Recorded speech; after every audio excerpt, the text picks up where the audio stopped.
إن الحمد لله نحمده ونستعينه ونستغفره ونعوذ بالله من شرور أنفسنا وسيئات أعمالنا من يهده الله فلا مضل له ومن يضلل فلا هادي له وأشهد أن لا إله إلا الله وحده لا شريك له وأشهد أن محمدا عبده ورسوله يا أيها الذين آمنوا اتقوا الله حق تقاته ولا تموتن إلا وأنتم مسلمون يا أيها الناس اتقوا ربكم الذي خلقكم من نفس واحدة وخلق منها زوجها وبث منهما رجالا كثيرا ونساء واتقوا الله الذي تساءلون به والأرحام إن الله كان عليكم رقيبا يا أيها الذين آمنوا اتقوا الله وقولوا قولا سديدا يصلح لكم أعمالكم ويغفر لكم ذنوبكم ومن يطع الله ورسوله فقد فاز فوزا عظيما أما بعد فإن أصدق الحديث كتاب الله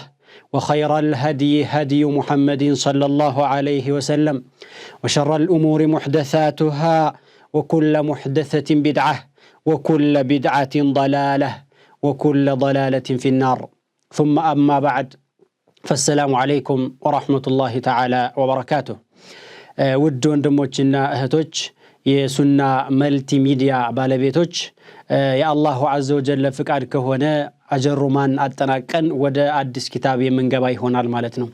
የአላህ ፍቃድ ከሆነ የምንጀምረው ኪታብና እንግዲህ መግቢያውን የምንነጋገርበት ሙልሐቱል ኢዕራብ ይባላል። ሙልሐቱ አልኢዕራብ ነው። እንግዲህ የኢዕራብ ተጣፋጭ ማለት ነው። ወርዱን ወይም ቃሉን በተመለከተ ያለውን ትርጉም የምናብራራ ይሆናል ኢንሻአላሁ ተዓላ። ከዛ በፊት ግን ሙቀዲመተ العلምና ሙቀዲመተ الكتاب በመባል የሚታወቁ ነገሮች ስላሉ እነሱን ማየት ይኖርብናል። ምናልባትም የአጀሩምያን ትምህርት በደንብ ተከታትለን ከሆነ ሙቀዲመተ العلሙን በተመለከተ ብዙም ሰፋ ባለ መልኩ በደንብ አይተናል። በዛሬው ዕለት ደግሞ ኢንሻአላህ ليكون لنا كالمراجعه እንደ ክለሳ ወይም ደግሞ እንደ ሙራጃዓ ሊሆንልን ዘንድ ማንሳት ግድ ይላል። ይህ የትም ቦታ ላይ ማንም ዒልም ሲጀመር መደረግ ያለበት ነው። ምናልባትም እንደ አዲስ ይህን ኪታብ የሚከታተል ሰው ሊኖር ይችላል። ማለትም አጀሩማን ሳይከታተል ስለቀረ ማለት ነውና ለሱም ሊያገለግለው ስለሚችል መነጋገር ያለብን ይሆናል ማለት ነው። ምንድነው እሱ? መባዲኡል ዐሸራ በመባል የሚታወቁ ነገሮች አሉ። 10 መግቢያዎች የማንም የእውቀት ዘርፍ علم التفسير ሊሆን ይችላል፣ علم الفقه ሊሆን ይችላል፣ علم النحو ሊሆን ይችላል፣ علم الصرف ሊሆን ይችላል፣ علم الادب ሊሆን ይችላል። ማንኛውም حتى ከሸሪዓዊ ጋር ግንኙነት የሌላቸው ዒልሞችም ይሄ እነዚህ 10ዎቹ ያስፈልጋሉ። ለምሳሌ እንግሊዘኛ በመማርበት ጊዜ እንግሊዘኛ ምንድነው? አማርኛ በመማርበት ጊዜ አማርኛ ማለት ምንድነው?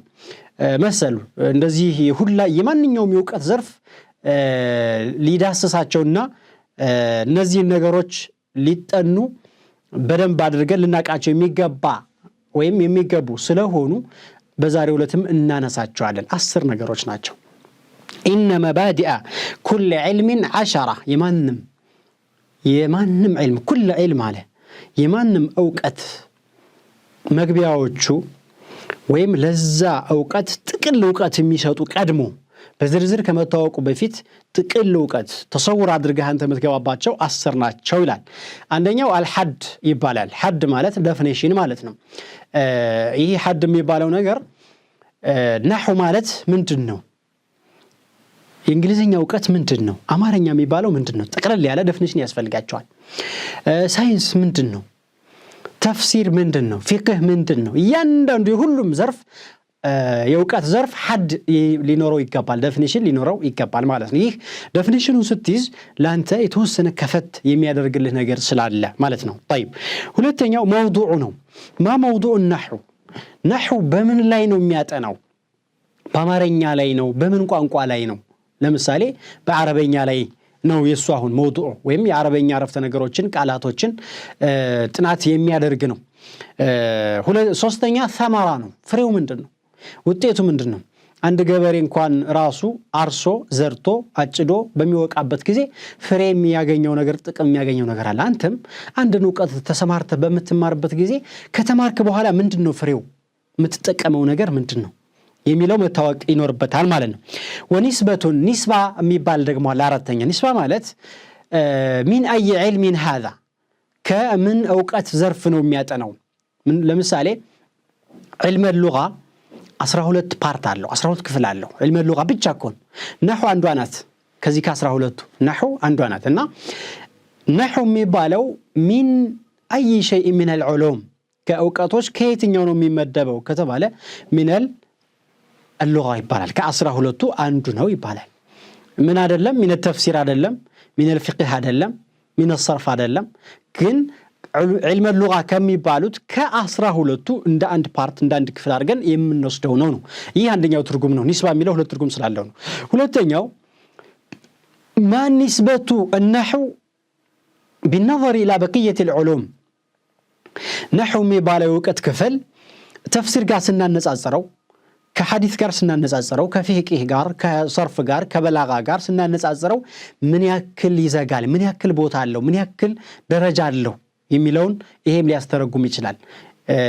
النحو بالنسبة إلى الصرف النحو بالنسبة إلى التفسير وبالنسبة إلى الفقه ما فضله وما درجته من بوتالنا يالله يميلون ليسترقم سلم يشل قدي ولا في سنمار بوتاو تلك مهنون نرد على يا نحو بوتاو ويم دقمو إذا نظرت بالنسبة إلى الفقه وإلى الصرف له فضل عظيم وفضل كبير لأنك لا تفهم الصرف ولا تفهم كذلك التفسير والفقه إلا بالنحو لذلك تلك بوتاو لو مهنون وفضله درجة وسدقمو من دنو نزي بزو ما يراراكم بولتنجو تفسير فضلو من دنو نحو يمي بالي من يأكل بوتاو لو يميلون يتقوم على مالنا طيب يه أمستنجي يخونان والواضع ما نيجمرو نحو ማነው ቢድዓ ከሆነ ቢድዓ እንዴት ትማራለህ ስለዚህ ማን እንደጀመረው ማወቅ አለበት በማን ትእዛዝ ነው ያኔ ለመነሳሳት ለመማር ትሄዳለህ ማለት ነው መነሻ መድረሻ የሌለውን ነገር አንተ መቅራት የለበም ይሄ ሚመንሀጅ አህሊ ሱና ነው حتى ኪታብ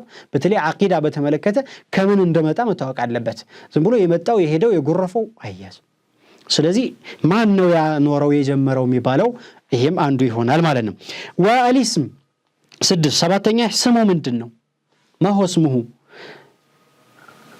نحو ሌላ ስም የለው ፈን ነህው طيب الاستمداد ከምንድን ነው የተወሰደው ከምንድን ተወስዶ ነው ነህው የሚባል ዕውቀት ክፍል የተጀመረው ወይስ ፈጠራ ነው ከየት የመጣ ነው የሚያስፈልጋል وحكم الشارع 8ኛ ነው 9ኛ ነው استمداد حكم الشارع 10ኛው ይሄ ነው የሚማረው ሰው ነህውን መማር ምንድነው حكሙ فرض ነው ነህው መማር ሱና ነው ዋጅብ ነው ወይስ ሙስተሐብ ነው ወይስ حرام ነው ወይስ ከራሃ ነው ነህው መማር ምንድነው እነዚህ 10 ነገሮች 9 10ኛ መሳኢል 10ኛ ይሄ ነው መሳኢል ከውስጡ የሚያጠናቸው ነገሮች ምንድናቸው እንደ ህግ ነገሮች ስላሉ እነዛ ህጎች መታወቅ ያለባቸው ነገሮች ናቸው ስለዚህ እነዚህ 10ዎቹ الحد الموضوع الثمرة نسبة فضل واضع الاسم الاستمداد حكم الشارع المسائل 10 مول እነዚህ 10ዎቹ ከማንም ዕውቀት ላይ ይኮኑ ነህው ላይ ብቻ እንዳይመስላችሁ እንተቢሁ ፊቅህ ሲገራ ما هو እነዚህ 10 ማጥናት ይኖርባል አረ ከአረበኛ ዕውቀት ውጭ ማንም የዕውቀት ክፍል መታወቅ አለበት ይሄን ሳታው ከገባህ አደጋ ላይ የምትገባ ትችላለህ አደጋ ላይ የምትገባ ትችላለህ ማንኛውም ነገር ማጥናት ኢንፎርሜሽን እኮ ማንኛውም ሊኖር ይገባል ይባል ለምሳሌ አሁን በማህበራዊ ሚዲያ ላይ የሚረጭ ወሬ አለ ዝም ብሎ ይላል ያንን ማጥናት አለበት ምንድን ነገር ነው ይሄ ለምንድን ነው የሚለውን ልክ እንደማረጋገጥ ማለት ነው ስለዚህ እነዚህ 10 ነገሮች ወሳኞች ናቸውና አሁን በጥቅሉ ነው ያየናቸው ግን በዝርዝር ስናያቸው ነህው ማለት ምንድነው ከተባለ እንደ ቋንቋ النحو له 14 معنى 14 ትርጉም አለው እንደ መዝገበ ቃላቶች ወይም እንደ ቋንቋ ያንተን ደግሞ ጠር ለማድረግ 7 ትርጉሞች አሉት ከ7 ወይም ከ14ቱ 3 ለአብነት ልስጣችሁ النحو ምሳሌ ለማለት ያገለግላል ምሳሌ محمد نحو علي محمد يا علي ተመሳሳይ ነው ማለት نحو ሚለው مثل علي እንደማለት ነው ይሄ ሙስጠለሁ الحديث ላይ በጣም ይበዛል ሙስጠለሁ الحديث اخرجه بمثله اخرجه بنحوه ይላል كذلك في الكتب الستة ወይም ደግሞ የሐዲስ ኪታቦች ላይም ታገኙዋለህ ይሄን ሙስጠለህ ላይ ብቻም ሳይሆን ማለት ነው اخرجه بنحوه ይላል رواه بنحوه ይላል مثلنا نحو እንደ ሙስጠለህ ህግና ደንብ مثل عرفت نجارم مينينجوم كونسبتو حسابهم يتجناني سيهون مثل بلا يتكمل ونحوه أو أخرجه بمثله أو رواه بمثله بنحوه قالوا دقمو بنحوه قالوا بمثل سيهون بنحوه قالوا ميهونو يملكت جنمنة على مالنا عرفت نجارو بتلاقي ملكنو محمد بن عمرو ويم أبو هريرة أن أنس لمثالي أبو هريرة أن أنس عندنا حديث بيزجبو أبو هريرة أنس ሁለቱም የዘገቡት ሐዲስ አንድ ሐዲስ ነው ግን የሐዲሱ ኮንሰፕት ሐሳብ ተመሳሳይ ነው አረፍተ ነገሩ ግን ይለያያል አንደኛው በጅምላ ፊዕልያ አንደኛው ጅምላ እስሚያ ወይም በሌላም መልኩ ሊገልጸው ይችላል የወርድም መቀየር የቃላትንም መቀየር ተጠቅሞ ሊሆን ይችላል እና ያኔ አخرجه بنحوه ይባላል አخرجه ايش بنحوه በአምሳያው ነው የሚባለው ግን ሁለታቸውም ያመጡበት አረፍተ ነገር አንድ ከሆነ ቃሉም አረፍተ ነገር አሰካኩ አመዳደቡም አንድ አይነት ከሆነ بمثله ይባላል ማለት ነው ስለዚህ نحو ማለት የቋንቋዊ ትርጉሟ مثل የሚለውን የምትሰጥ ይሆናል ሁለተኛ مقدار ሊሆን ይችላል عندي نحو درهم او نحو 10 درهم ያስር ብር ልክ አለ ነጋ نحو የሚለው مقدار የሚለውን ወክሎ ይመጣል ማለት ነው ሌላው نحو የሚለው ቃል ጫፍ ወይም طرف ለማለት ይሆናል ساعدت نحو الجبل اي طرف الجبل የተራራው ጫፍ ላይ ወጣሁ ለማለት ይሆናል አቅጣጫም ሊሆን ይችላል ذهبت نحو مكة او نحو البيت او نحو المسجد ወደ መስጂዱ አቅጣጫ ሄድኩኝ ነው ስለዚህ የቋንቋ ትርጉሟ نحو የሚለው በጣም በርካታ ከመሆኑ የተነሳ እነዚህ ሶስቶቹ መያዝ ይኖርብናል النحو بمعنى المقدار ልክ ለማለት ይመጣል نحو بمعنى المثل አምሳያ ለማለት ይመጣል نحو بمعنى الجهة ወይም አቅጣጫ የሚለውን የሚጠቁም ይሆናል ማለት ነው እንግዲህ ከቋንቋ ይህን ያክል ከያዝን የእስጢላሁ ደግሞ ወይም እንደነው ህግና ደንብ ምንድነው የሚለውን ኢንሻአላህ ካፍታ በኋላ ምን አይነ የሚሆነው ሰላም አለይኩም ወራህመቱላሂ ተዓላ ወበረካቱ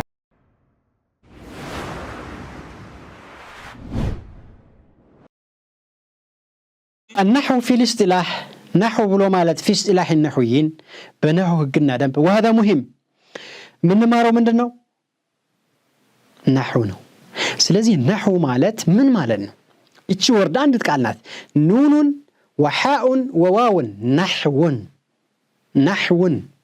اتشنات اتش قال مندنو ترغو مندنو ميتاسبات نحو لمار نو نحو ميبال تمرت አለ نحو ميبال فن من مالن نو نقو يقبل النحو هو علم بأصول يعرف بها أحوال أواخر الكلم إعرابا وبناء باجرو نحو ميلو سنجلسو علمنا أوقاتنا صفي أوقاتنا بأصول هج ميساتي هنا أوقاتنا هج النوم يقربوا يما يفرسوا هجوش አሉ እንደ ግራመር ማለት ነው እነዛን መማር ነው علم بأصول ህጎችን መማር የኡሱል ወይም ህጉን መማር ምንድነው ጥቅሙ ከተባለ يعرف به او بها በነዛ ህጎች የሚታወቅበት اواخر الاحوال اواخر الكلم የቃላቶች መጨረሻቸው ቃላት እንደሚታወቀው ከፊደል ነው የሚመሰረተው ያንድ ቃል መጨረሻይቱ ፊደል ሁኔታዋ ምንድነው የሚለውን የሚያስተምረን ፕሮናንሴሽኗን ማለት ነው የመጨረሻይቱን ፊደል በምንድነው የምትነበበው የሚለውን የሚያስተምር የውቀት ክፍል ነው ይባላል ኢዕራበን ወቢናአን ከኢዕራብ አንፃር ሊሆን ይችላል ከቢና አንፃር ሊሆን ይችላል نحو ሁለት ነገር ላይ በደንብ ያጠናል ብዙ ቢሆንም ሁለቶቹን በደንብ በትኩረት ሰጥቶ ያያቸዋል ቢናና ኢዕራብ የሚባል ክፍል አለ ቢና ማለት አንድ ቃል ምንም የማይለዋወጣል አንድ ባህሪን ብቻ ይዞ የሚሄድ የትም ቦታ አስገባው ፈለክበት አረፍተ ነገር አስገባው አነባበቡ አንድ አይነት ብቻ ነው ሌላው ሙዕረብ ነው ሙዕረብ ማለት የሚቀያየር ነው እሱ ላይ ነው በደንብ ተጽኖ የሚያሳድረው በደንብ ሰዎችም ሲሳሳቱ የሚታየው ነህው ያልተማሩ ሰዎች እዛ ላይ ነው ስለዚህ ከኢዕራብ ከሚባለውና ሙዕረብ ከሚባለው አንፃር በደንብ አድርጎ የሚያስረዳ ነው ምሳሌ ዘይድ የሚለውን ወርድ ያዙ محمد ويم ميلون محمد የሚለው ቃል ሚሙን ወሃኡን ثم ሚሙን ثم ዳል محمد ሁለተኛው ሚም ጠበቅ ያለች ሙሸደር ናት ኢድጋም ስላለባት طيب ይሁንና محمد የሚለው አነባበቡ አንዳንዴ محمدون ይሆናል ሌላ ቦታ محمدان ይሆናል ሌላ ቦታ محمدين ይሆናል ምንድነው لماذا ترفعه لماذا تنصبه لماذا تجره بكسرة لمن كره بضمة لمن تكره بفتحة لمن تكره الله ميلون قال دمو نسد لمثالي إن الله غفور زقا بفتحة إن الله تبلو تكره لله ما في السماوات وما في الأرض لله زقا دمو بكسرة تكره لمن الله نور السماوات والأرض زقا دمو بضمة تكره لمن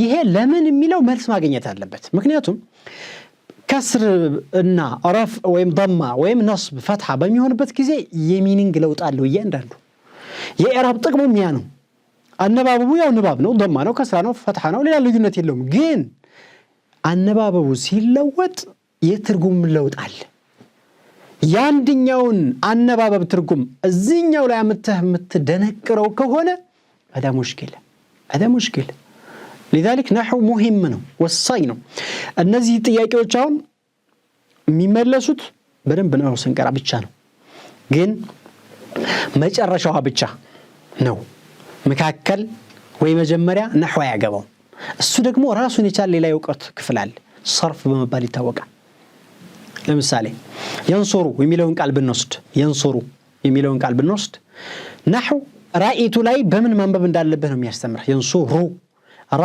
ينصر እቺን ብቻ ነው የሚያስተምረው ያ ያለችው መጀመሪያዋ ቀጥላ ኑኗ ያን ቀጥላ ደግሞ ሳዳ ينص ይሄ نحو አያገባው ምንድን ያስፈልጋል ሶርፍ ያስፈልጋል ሶርፍ የሚባለው ደግሞ የቃላትን ግንባታ የቃላትን ርቢ ነው የሚያስተምረው የቃላትን ርቢ በሚያስተምርበት ጊዜ ከመጀመሪያ እስከ መጨረሻ ከመጨረሻ በፊት እስካለው ፊደል ያለውን በደንብ ያጠናለህ ነው የሚሄደው መጨረሻውንም አንዳንዴ የነሁንም ስራ አንዳንዴ እሱም ይሰራልና ነሁና ሰርፍ ሁለታቸው ማንገብጋቢ ወሳኝ ነጥቦች ናቸው ነሁ ግን በተለይ ነሁ اهم شيء لمن اراد ان يكون عالما بكتاب الله وبسنة رسول الله በደንብ ጥልቅ ዕውቀት ሊኖረኝ ይገባል ያለ ሰው لابد ان يفهم النحو لذلك حد ማለት እንግዲህ ባጭሩ ይሄ ነው علم باصول يعرف به احوال اواخر الكلمه اعرابا وبناء እቺን ሽምድድ ሚኒንጓንም ትርጉሟንም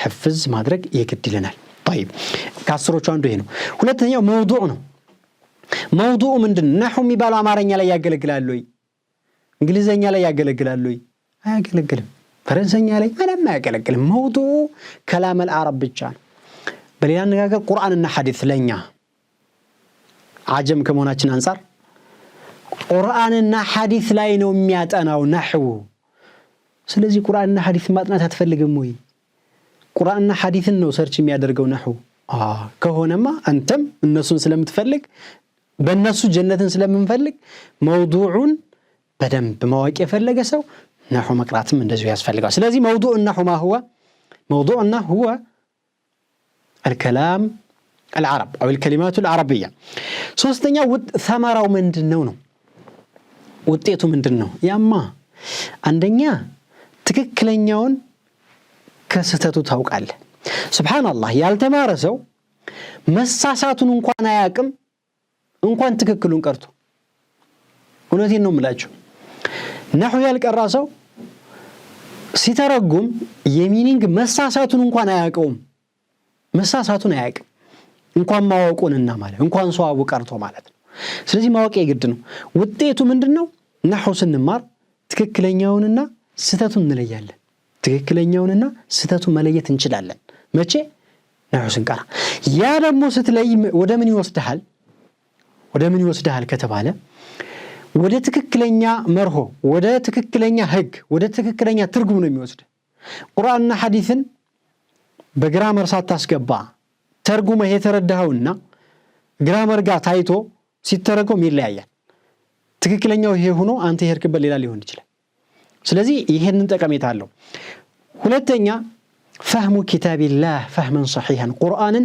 በደንብ መረዳት የፈለገ ሰው አንደኛ ውጤት እሱ ነው ሶስተኛ فهم الحديث የነብዩ አለይሂ ሰላቱ ወሰላምን ሐዲስ ለመረዳት የፈለገ ሰው በዚህ ነው ምሳሌ ልስጣችሁ يا أيها الذين آمنوا إذا قمتم إلى الصلاة فاغسلوا وجوهكم وأيديكم إلى المرافق وامسحوا برؤوسكم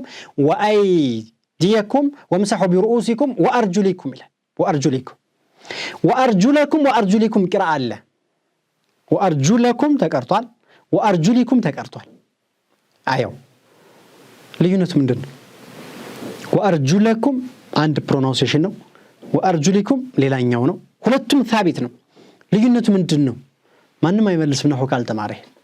ለዚህም ነው እዚህ ጋር እግሮች ይታበሳሉ ያሉ ሰዎች አሉ። ወአርጁሊኩም የሚለውን ቅራስ አይተው እግር አይታጠብም የወዶ ጊዜ እኮ እግር አይታጠብም ማበስ ብቻ እንደራስ ማለት ነው። ምክንያቱም ወምሰሑ ቢሩኡሲኩም ወአርጁሊኩም معطوف على الرؤوس والرؤوس مجرور بالباء ብለው የፈሰሩ ሰዎች አሉ። ይሄ ስህተት መሆኑን በምን ትረዳለህ ነው ካልቀራ?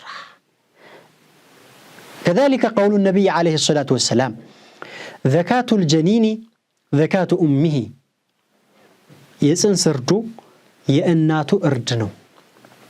روي بوجهين ይሄ ሐዲስ ሁለት አይነት ሪዋያ መጥተዋል።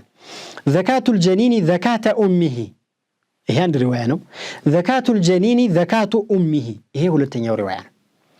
زكاة الجنين زكاة أمه ማለት የጽንስ እርድ የእናቱ እርድ ነው። ማለትም እናቱ ከታረደች እሱ ባይታረደም ዝም ብለህ ልትበላው ይፈቀዳል። በነገራችን ላይ ጽንስ ይበላል።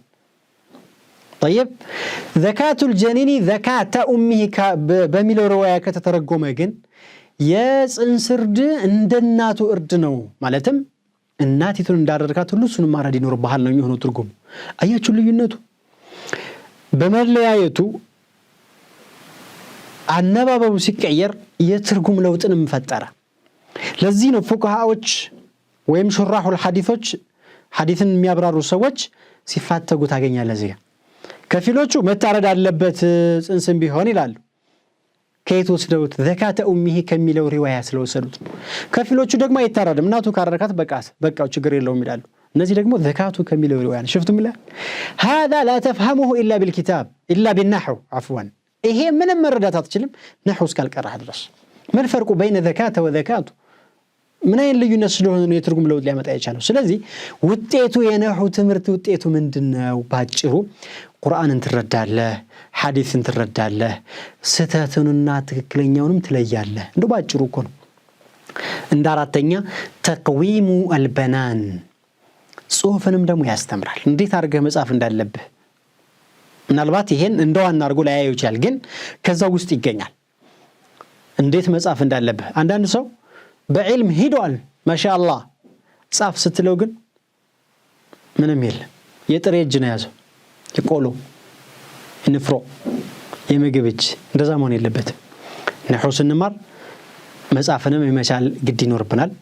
እሱም ስለሚያስተምረን ስለሚያግዘን ከዛ የአንደበታችንም ይታረባል። ስትናገር በአረበኛ እንዳትሳሳት ትሆናለህ፣ አስተካክለህ እንድትነጋገር ትሆናለህ። እነዚህ የነህው ውጤቶችና ፋኢዳዎች ናቸው። ቁርአንና ሐዲስን ደግሞ በደንብ ስትረዳ በደንብ ተረድተህ ተግባር ላይ ስታውላቸው ምንድን ይጠብቃል? ጀነት ጋያው ጀነት ይሆናል። ምክንያቱም ቁርአንን በደንብ ተረዳው፣ መረዳት ግን በቂ አይደለም። ሰራህበት ሐዲስንም እንደዚሁ ተረዳህ ማሻአላህ ሰራህበት ምን ይጠብቃል? ጀነት ይሆናል ማለት ነው። ኢዘን ነህው ከመማርህ ሰንሰለቱ ወደ ጀነት ይሄዳል ማለት ነው። አላህ ይወፍቀን። አላሁ ዐዘ ወጀል ከጀነት ከሚላቸው ሰዎች አላህ ያድርገን። ኢንሻአላህ በቀጣይ ትምህርታችን የተረፉትን አስሮችን በደንብ የምናብራራ ይሆናል። ወኢላ ሊቃኢን አኸር። ፈሰላሙ ዐለይኩም ወራህመቱላሂ ተዓላ ወበረካቱ።